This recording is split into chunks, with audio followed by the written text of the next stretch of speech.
May bagong track si Vice Ganda na release ng musical arm ng ABS-CBN.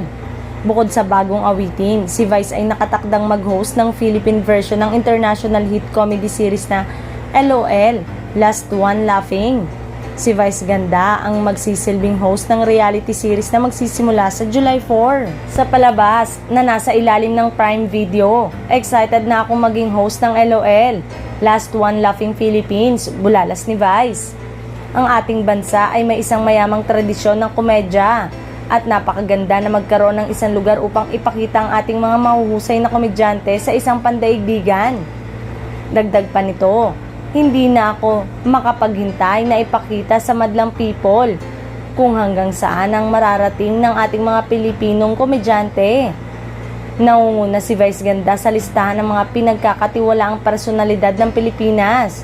Bukod sa Pilipinas, nakatakdaring ilunsad ng palabas ang mga lokal adaptation nito sa Indonesia at Thailand.